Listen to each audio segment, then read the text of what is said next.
الحمد لله رب العالمين والعاقبة للمتقين والصلاة والسلام على سيد الأنبياء والمرسلين. أعوذ بالله السميع العليم من الشيطان الرجيم من همزه ونفخه ونفثه. بسم الله الرحمن الرحيم. يسألونك، وہ آپ سے پوچھتے ہیں، سوال کرتے ہیں، عن الشہر الحرام، حرمت والے مہینے کے متعلق، قتال، لڑائی کرنا، فیہ، اس مہینے میں، قل، کہہ دیجئے، قتال، لڑنا، فیہ، اس میں، کبیر، بہت بڑا ہے، وصد، اور روکنا، عن سبیل اللہ، اللہ تعالیٰ کے راستے سے، وکفر بہ، اور اس سے کفر کرنا، والمسجد الحرام، اور مسجد حرام سے روکنا، واخراج، اور نکالنا، اہلہ، اس کے رہنے والوں کو، منہ، اس سے، اکبر، زیادہ بڑا ہے، عند اللہ، اللہ تعالیٰ کے نزدیک، والفتنۃ، اور فتنہ، اکبر، زیادہ بڑا ہے، من القتل، قتل سے، ولا یزالون، اور وہ ہمیشہ، یقاتلونکم، تم سے لڑتے رہیں گے، حتیٰ، یہاں تک کہ، یردوکم، وہ پھیر دیں تمہیں، عن دینکم، تمہارے دین سے، ان استطاعوا، اگر وہ کر سکیں، ومن یرتدد، اور جو کوئی مرتد ہو جائے، منکم، تم میں سے، عن دینہ، اپنے دین سے، فیمت، پس وہ فوت ہو، وہو کافر، اور اس حال میں کہ وہ کافر ہو، فاولئک، پس یہی لوگ ہیں، حبطت، ضائع ہو گئے، اعمالہم، ان کے عمل، فی الدنیا والآخرۃ، دنیا اور آخرت میں، واولئک اصحاب النار، اور یہی لوگ آگ والے ہیں، ہم فیہا خالدون، وہ اس میں ہمیشہ رہنے والے ہیں۔ ان الذین آمنوا، بے شک وہ لوگ جو ایمان لائے، والذین ہاجروا، اور وہ لوگ جنہوں نے ہجرت کی، وجاہدوا فی سبیل اللہ، اور اللہ کے راستے میں جہاد کیا، اولئک،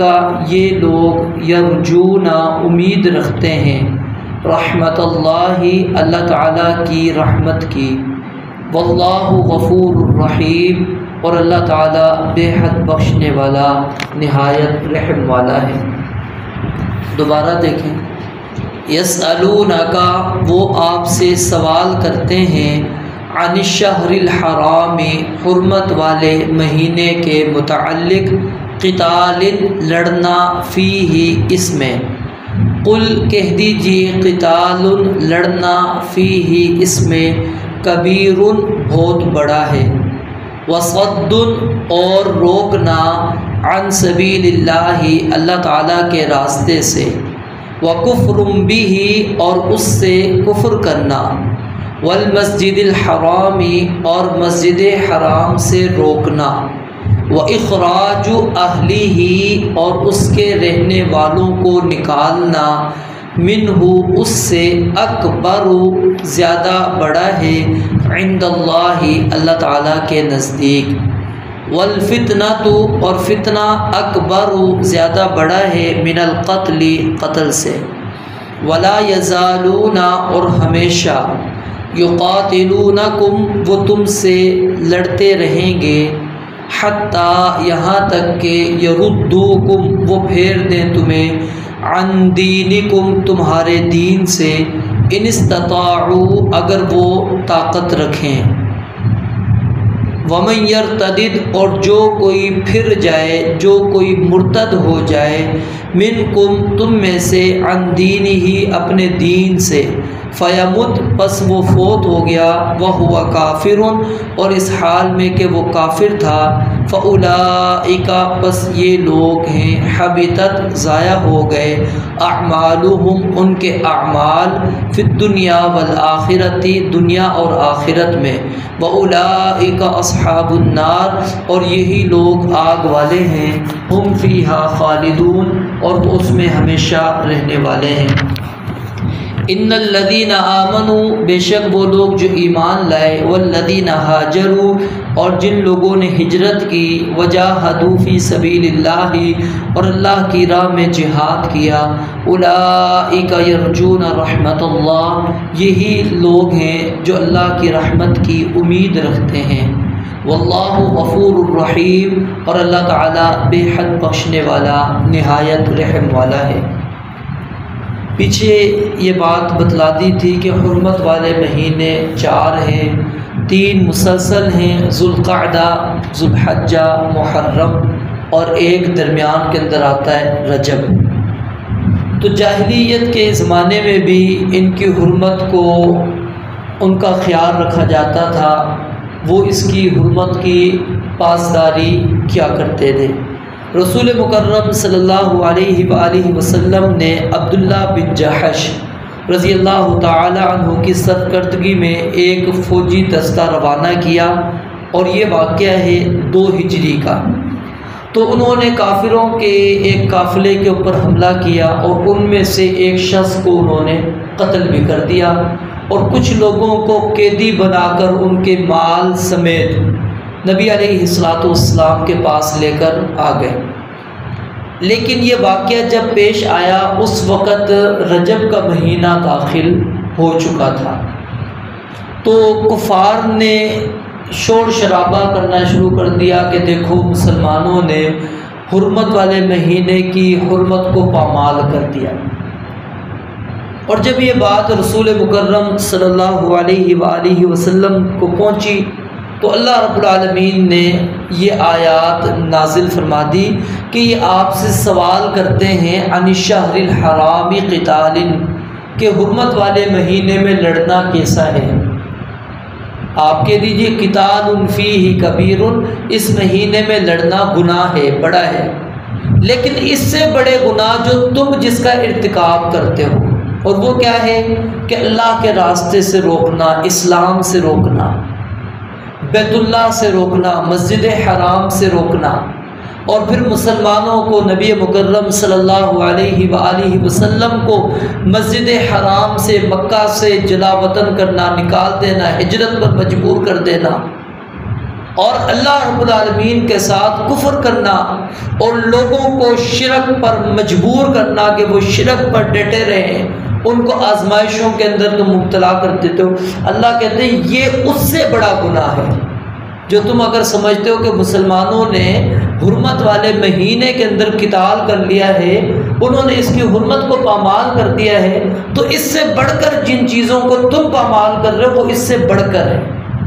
یہ اتنا بڑا گناہ نہیں ہے۔ کیوں؟ کیونکہ اللہ رب العالمین نے الشہر الحرام بالشہر الحرام، حرمت والے مہینے کی حرمت والے مہینے کے بدلے۔ کہیں پر اللہ تعالیٰ نے مسلمانوں کو منع نہیں کیا کہ آپ نے حرمت والے مہینے میں لڑنا نہیں ہے۔ اللہ تو کہتے ہیں وَقَاتِلُوا الْمُشْرِكِينَ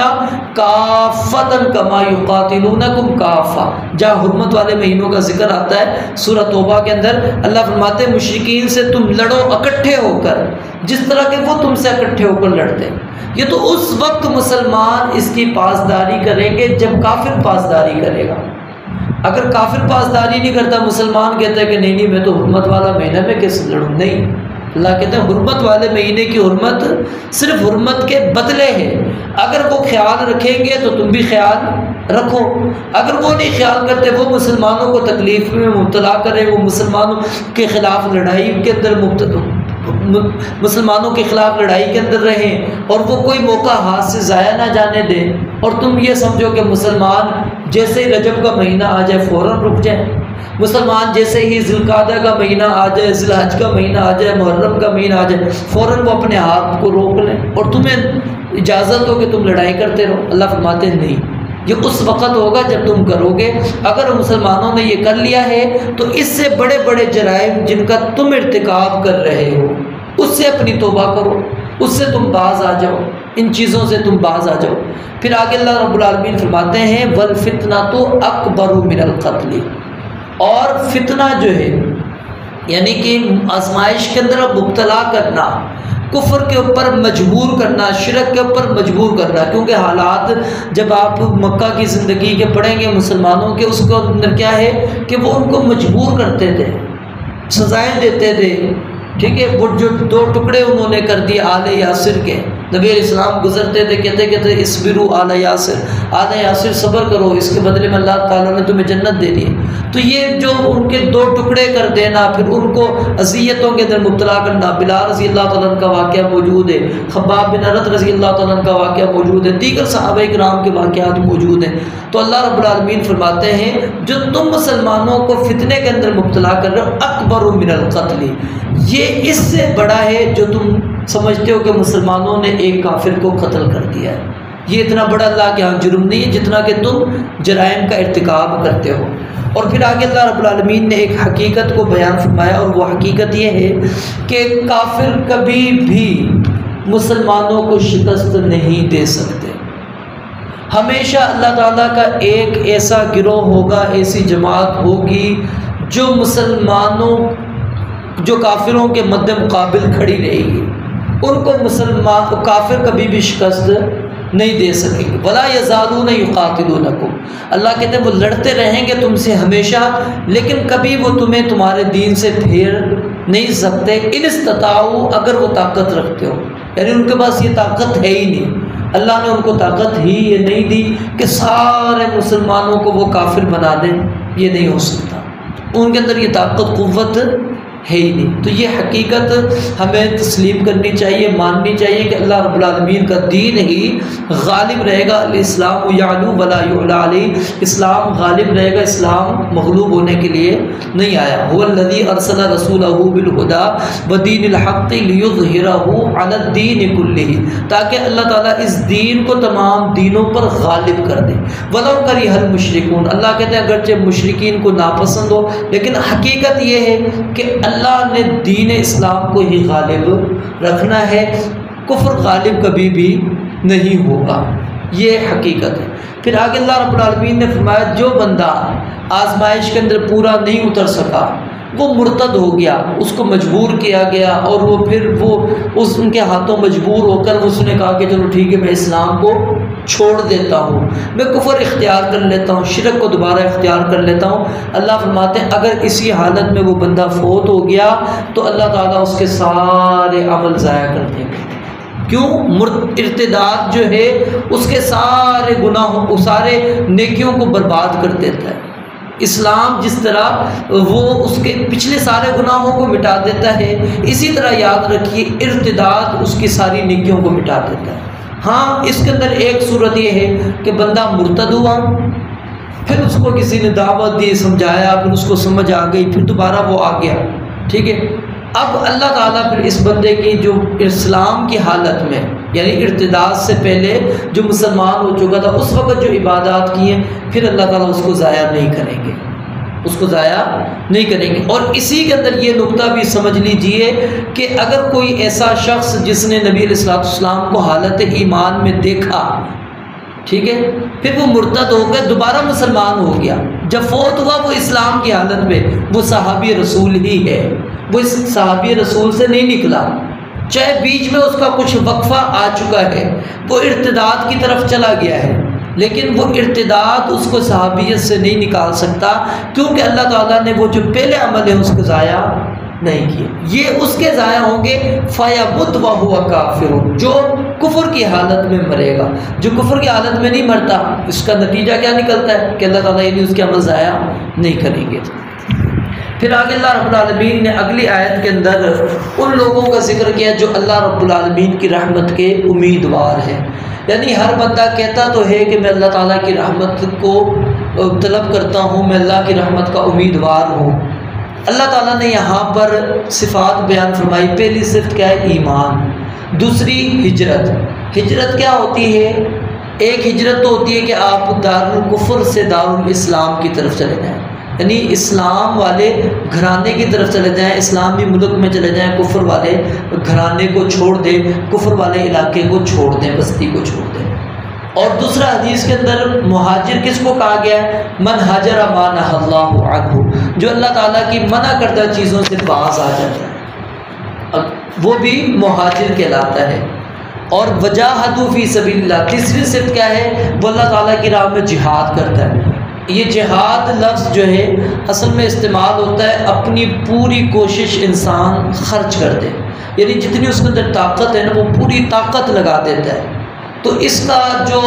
ترجمہ علماء کرتے ہیں وہ آخری حد اس کی کیا ہوتی ہے جس میں بندہ اپنی پوری طاقت لگا دیتا ہے، وہ قتال ہے، لڑائی ہے۔ تو اس لیے جہاد کا ترجمہ لڑائی کرنا، قتال کرنا بھی کر دیا جاتا ہے۔ تو یعنی جو لوگ ایمان لاتے ہیں، ہجرت کرتے ہیں، اور نمبر 3 اللہ رب العالمین کے راستے میں جہاد کرتے ہیں، یہ 3 جن کے اندر صفات موجود ہوں گی تو اللہ رب العالمین فرماتے ہیں اولئک یرجون رحمت اللہ، تو یہی وہ لوگ ہیں جو اللہ رب العالمین سے رحمت کی امید ہے، اور وہ اپنی اس امید کے اندر مضبوط ہیں، اور ان کو اللہ رب العالمین کی رحمت کی امید ہونی بھی چاہیے۔ اور جس کے اندر یہ چیز نہیں ہے، ایمان نہیں ہے، یا ہجرت نہیں ہے، یا جہاد نہیں ہے، تو اس بندے کو یاد رکھیں اللہ کی رحمت کی امید رکھنے کا کوئی فائدہ نہیں ہے، کیونکہ وہ اپنے اس دعوے کے اندر جھوٹا ہے۔